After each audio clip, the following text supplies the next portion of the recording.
네, 안녕하세요. 골로새서 교회를 위한 성숙 6주차 강의입니다. 네, 이제 강의로서는 이제 6주차 이제 마지막을 이제 저희가 달리고 있습니다. 그래서 이제 저희가 마지막을 한번 살펴보기 전에 한번 골로새서 내용들이 어떠한 내용들이 있었는지 다시 한번 복습하는 시간을 갖도록 하겠습니다.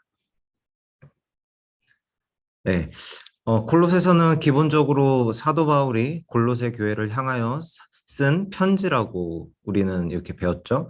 그래서 골로새 지역에 쓰기 위한 편지로서 대부분 이제 골로새서가 갖고 있는 특징은 그 당시에 갖고 있는 편지의 특징들을 갖고 있고 그 내용들은 이제 편지의 서문으로 시작하여서 이제 하나님 아들의 복음의 능력 그리고 또 골로새 교인들 가운데 나타난 복음의 능력의 증거 에 대해 감사한다라고 이렇게 또 기록하고 있고, 그다음에 가장 우리가 중요한 부분 중에 하나로서 살펴보았던 복음의 핵심인 그리스도 창가, 기독론에 대한 내용들이 담겨져 있다라고 하였습니다. 그래서 그것을 토대로 구원론, 복음의 소망, 그리스도의 하회 사역에 대한 내용들을 담고 있다라고 우리가 이렇게 배웠죠. 그리고 이어서 나타나는 그리스도의 비밀에 대해서 이야기하고 있고, 그 다음에 이제 편지의 본론으로 들어가 그렇다면 너희가 예수 그리스도, 그리스도 안에서 온전한 성숙을 이룸으로써 행하라라는 편지의 본론의 내용을 담고 그 내용이 진행되어진다라고 하였습니다.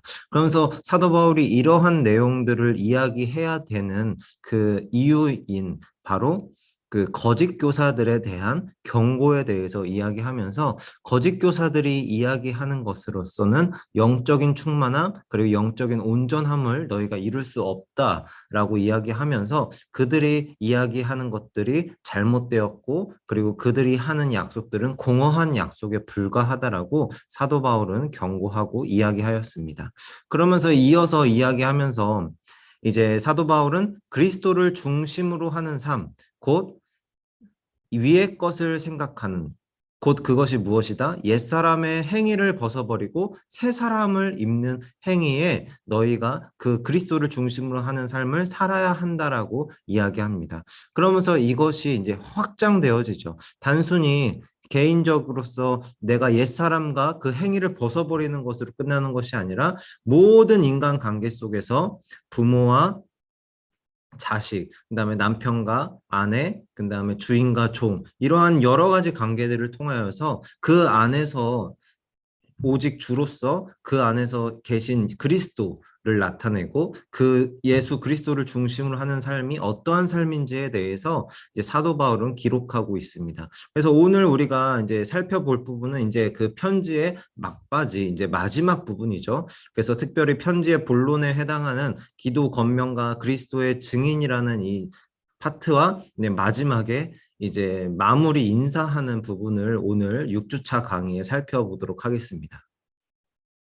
네, 6주차 강의 마지막 이제 골로새서 부분입니다. 그래서 마지막 우리가 살펴볼 거는 4장 2절에서 6절 부분을 먼저 살펴볼 건데요.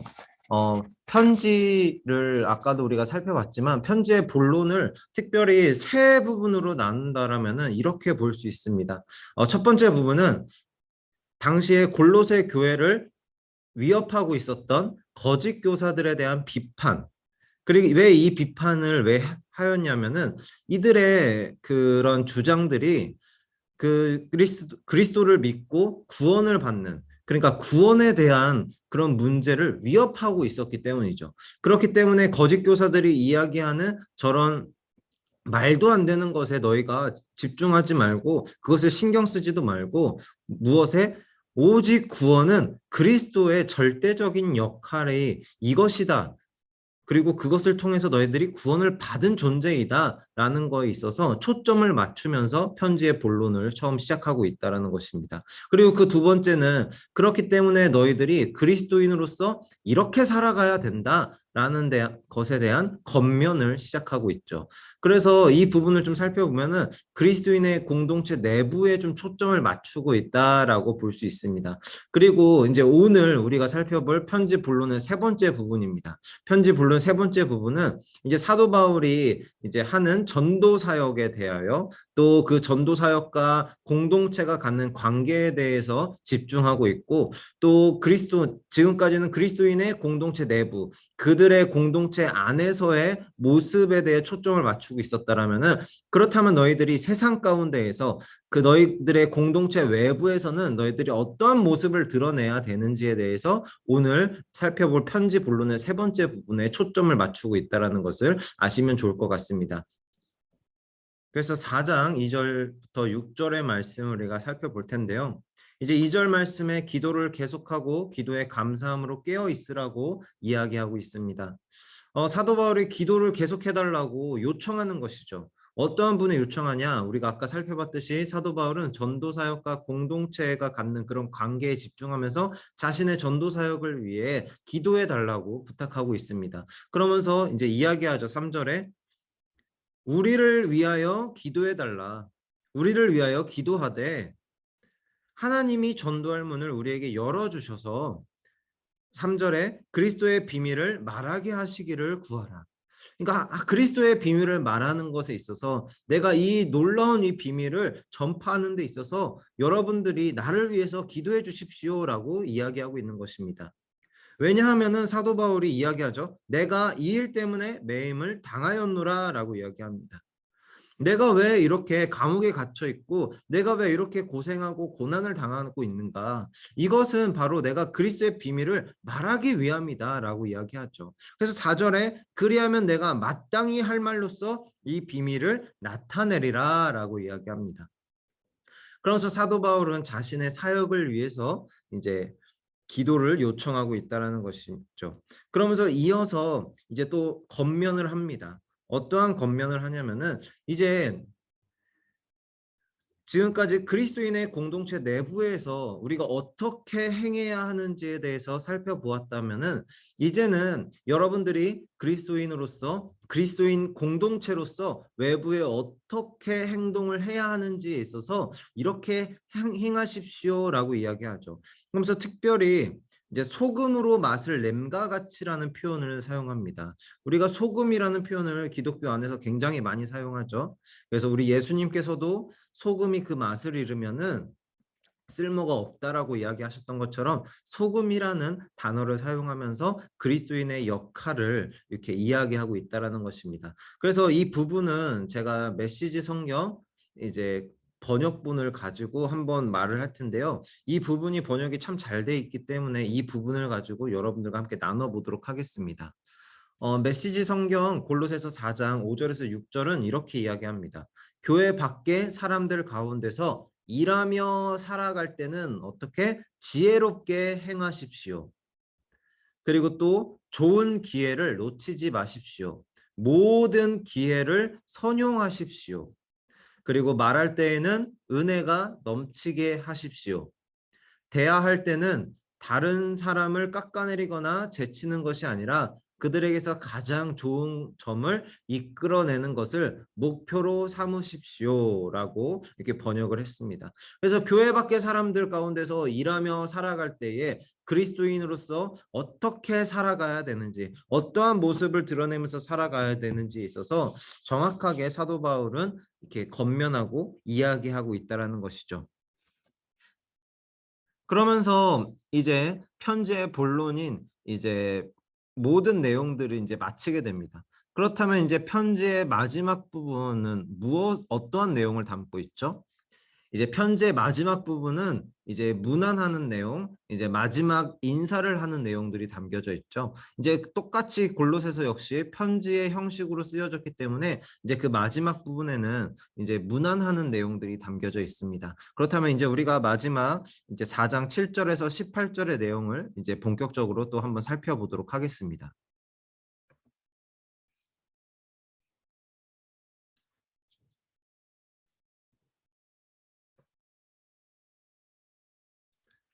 네.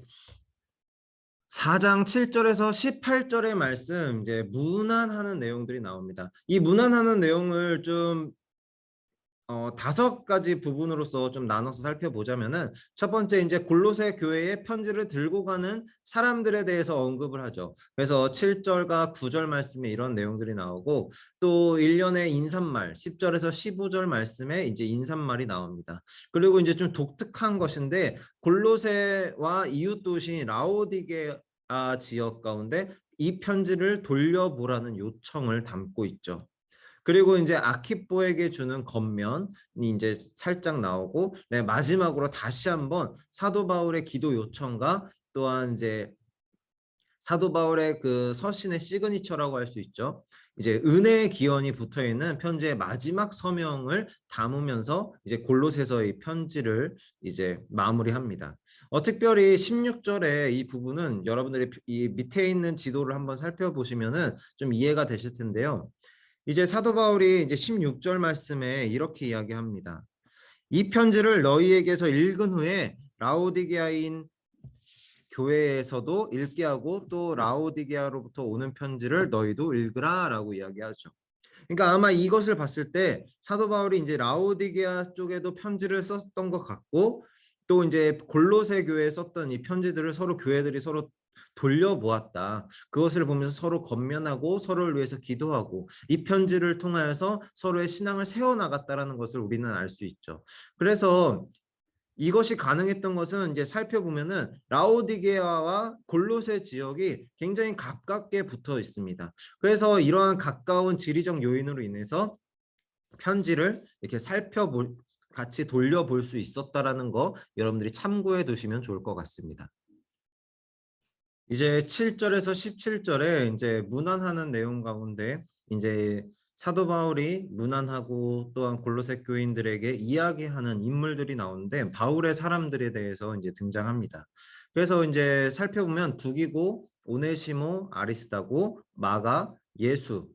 예수는 유스도라 하는 예수입니다. 그다음에 에바브라, 누가, 데마, 그다음에 라오디게아에 있는 형제들, 그다음에 눈바와 그다음 그 여자의 집에 있는 교회를 향하여서 이제 문안하고 또 이제 아키포에게 하는 겉면의 내용들이 나온다라고 하였죠.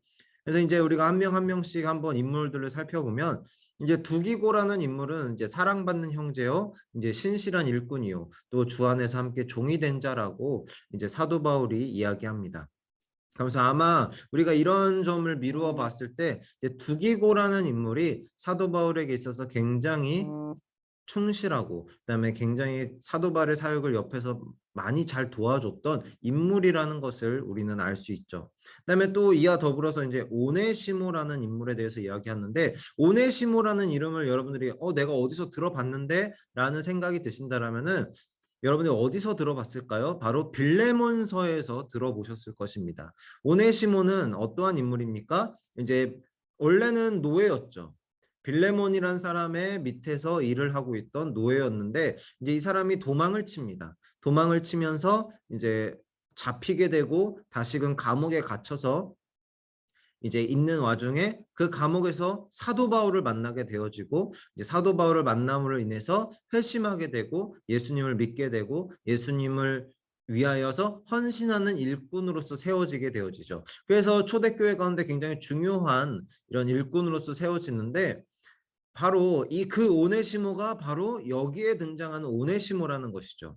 그러면서 사도 바울이 이야기하는 것이 오네시모를 이야기할 때 신실하고 사랑받는 형제요. 그다음에 너희에게서 온 사람이다라고 이야기합니다.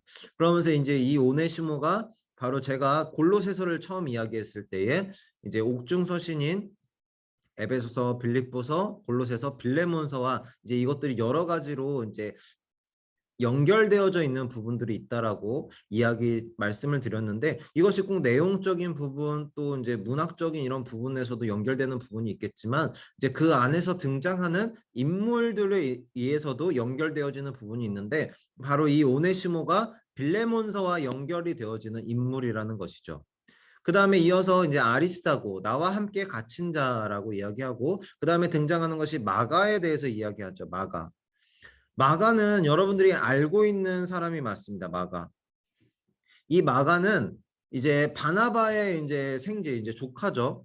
이제 조카인데 여러분들이 아시다시피 사도 바울이 전도 여행을 떠날 때에 이제 바나바와 함께 떠났었을 때에 이제 마가가 따라갔는데 마가가 이 전도 여행이 너무 힘든 나머지 중도 하차하게 됩니다. 근데 이 부분에 있어서 이제 사도 바울은 어떻게 하나님의 사역을 하는 데 있어서 중도 하차할 수 있느냐 라면서 마가를 그 다음 전도 여행에 데려가는 것을 안 된다라고 이야기하죠. 하지만 바나바는 데리고 가야 된다. 우리가 다시금 이 사람을 세워나갈 수 있도록 다시 데리고 가야 된다라고 하는데 이 둘의 의견 차이로 인해서 이 둘이 갈라지게 됩니다. 거기에 등장하는 마가가 바로 이 마가입니다. 하지만 여러분들이 아시다시피 이 마가는요. 거기서 끝나는 것이 아니라 나중에는 다시금 이제 사도 바울의 사역을 돕는 신실한 일꾼으로서 등장하게 됩니다. 그 부분들이 바로 디모데후서 4장 11절에도 등장하니 여러분들 한번 말씀을 찾아보시면서 마가가 어떠한 모습으로서 사도 바울에게 다시금 이렇게 일을 돕는 일꾼으로서 세워졌는지를 한번 살펴보시는 것도 재미있는 요소라고 생각이 되어집니다. 그다음에 이어서 이제 유스도라 하는 예수가 등장하는데요. 이 사람에 대해서 이제 할레파라고 이야기합니다. 할레파. 그리고 이제 이어서 이야기하는 것이 그들은 할레파이나 이들만은 하나님의 나라를 위하여 함께 역사하는 자들이니 이러한 사람들이 나의 위로가 되었느니라 라고 이야기합니다. 그래서 굉장히 좀 어떻게 사도 바울이 힘들고 어려운 상황 가운데 있어서 그 사역 가운데에서 힘을 얻게 하고 위로가 되어지게 하였던 사람이라는 것을 이제 우리는 살펴볼 수 있죠. 그러면서 이어서 또 문안하는 인물이 나옵니다. 바로 에바브라가 나오는데요. 이제 이 에바브라가 너희에게 문안하느니라. 그러니까 이제 이 에바브라가 이제 골로새 교회에 이제 이 편지를 들고 찾아갔겠죠. 그러면서 이야기하는 것이 에바브라는 그리스도 예수의 종이며 너희에게서 온 자이다.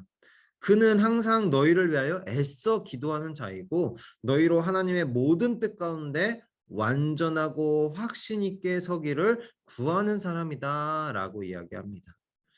그래서 그 에바브라가 너희와 라오디게아에 있는 자들과 히에라볼리에 있는 자들을 위하여 많이 수고하는 것을 내가 증언한다라고 이야기합니다.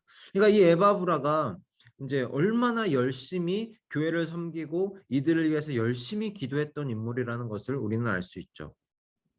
또한 이어서 사랑받는 의사 누가가 등장합니다. 그리고 그 다음에 이어서 데마라는 인물이 나오는데 이 데마라는 인물은 이제 여러분들이 디모데후서 4장 10절에서 11절을 살펴보시면은 사실 훗날 이제 세상을 사랑해서 사도 바울을 떠난 인물로 등장합니다. 결국에는 이제 처음에는 이 사람 역시 하나님의 나라를 위해서 함께 역사하는 자들 가운데 있었지만 이 사람은 세상을 너무나 사랑한 나머지 결국에는 떠나버렸다라는 것이죠. 어떻게 보면 좀 안타까운 인물이고 어떻게 보면 사도 바울이 이러한 편지를 썼을 때에 굉장히 마음 아파하는 인물이었을 것이라는 것을 우리는 한번 상상해 볼 수 있을 것입니다. 그러면서 이제는 사도 바울이 이제 라오디게아에 이제 이 편지를 돌려보기 때문에 라오디게아에 있는 이제 형제들에게도 이제 문안을 하죠. 그 다음에 눈바라는 이제 인물인데 이 사람은 아마 그 여인이었을 것입니다. 왜냐하면은 이제 그 뒤에 등장하는 그 여자의 집에 있는 교회에 문안하고 아마 이 당시에 이제 가정교회들이 이제 생겨났고 이제 그 안에서 이제 예배들이 진행되어졌기 때문에 아마 이 눈바라는 여인이 이제 자신의 집을 제공하였고 거기에서 예배를 아마 드렸을 것이다라고 우리는 추측해 볼 수 있죠. 그다음에 이어서 17절에 이제 아키포에게 이제 한 권면을 합니다. 주 안에서 받은 직분을 삼가 이루라고 이야기합니다. 여기까지가 이제 사도 바울의 이제 사람들에 대해서 이야기가 나오는데 어떻게 보면은 사도 바울이 이제 문안하는 내용들이라서 우리가 좀 사실은 중요하지 않다라고 생각하고 넘어갈 수 있지만 이러한 내용들을 한번 우리가 살펴보면은 여기 나오는 인물들과 이제 다른 사도 바울이 쓴 이런 편지들과 아니면 사도행전에 나왔던 내용들을 한번 연결해서 본다라면은 한번 성경을 좀 더 풍성하고 좀 더 재미있게 살펴볼 수 있을 것입니다. 그래서 여러분들이 이러한 내용들도 한번 살펴보시면서 여러분의 성경책에 나와 있는 내용들과 한번 연결해 보면서 보시는 것을 한번 추천해 드립니다. 그러면서 이제 마지막으로 이제 바울의 이제 친필 서명이 나오죠. 이제 어떻게 보면 시그니처라고 할 수 있습니다. 이제 사도 바울은 이제 마지막에 자신의 이제 이러한 그 마무리되는 부분에 이제 자신의 친필 서명을 하는데 이 부분을 이제 좀 살펴보면은 이제 사도로서 이제 서명하는 것이고 또 이제 마지막으로서 이제 이 편지의 마지막 부분에 다시금 이 편지를 읽는 자들에게 기도해 달라고 요청을 하고 또한 이 편지를 읽는 자들에게 은혜로 이제 기원하는 이제 축도를 하는 부분을 우리가 볼 수 있죠. 근데 여기 부분들을 통해서 이제 당시의 고대 시대에 어떠한 문화가 있었는지를 우리가 미루어 짐작해 볼 수 있는 것은 이제 고대에는 지금처럼 이제 종이 같은 데를 쓰는 것이 아니라 이제 파피루스라는 이제 그런 종이 같은 재질로 만든 그 부분에다가 이제 편지를 썼죠. 근데 이것이 굉장히 비쌌습니다. 비쌌고 이것을 뭐 대량으로 사용할 수가 없었죠. 그래서 이 부분을 아끼기 위해서 당시에는 편지를 쓸 때 이제 대피라는 사람이 있었습니다. 그래서 편지를 누군가가 이제 편지를 쓰고자 하는 사람이 이제 옆에서 그 편지를 이야기하면은 그 부분을 이제 짧고 깔끔하게 정리하여서 편지를 써주는 사람이 있었는데 그런 필사자가 이제 이 동일하게 이 편지를 썼겠죠. 그러니까 사도 바울이 옆에서 이 편지의 내용을 이야기하면은 이 편지의 내용을 정리하여서 이제 필사자가 아마 썼을 것입니다. 근데 이제 필사자가 썼지만 이 편지가 정말로 이 편지를 보낸 사람의 그 사람이 썼는지 안 썼는지를 알기 위해서는 이제 마지막 부분에 이제 편지를 이제 보내는 사람, 그 사람에 대한 이제 그 자필로 서명하는 부분이 나오는데 바로 이 18절이 바로 그러한 부분이죠. 그래서 이제 바울이 이야기하는 겁니다. 나 바울은 친필로 문안하노니 그러면서 이 부분에서 이제 나오죠. 내가 매인 것을 생각하라. 그리고 은혜가 너희에게 있을지어다라고 이야기하는데 여기서 내가 매인 것을 생각하라는 것은 어 지금 우리가 보는 한글 성경에는 생각이라는 표현을 했지만 이제 그 원어의 내용들을 좀 살펴보면은 이제 기억이라는 단어로 이제 대치해서 볼 수도 있습니다. 그래서 이 부분을 보면은 이제 사도 바울은 이제 기도라는 그러니까 기도를 이야기할 때 기억하라는 단어를 사용을 하는데 이 부분을 이야기할 때 너희들이 지금 내가 처한 상황을 기억하라.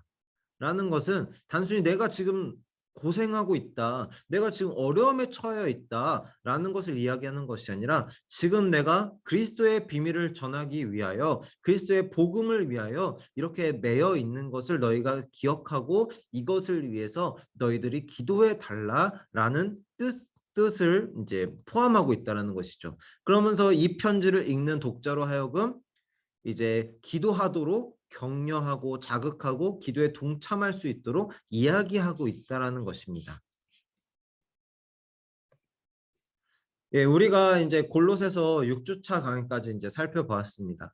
이제 골로새서 내용들은 여기까지가 이제 전체가 마무리되었고요.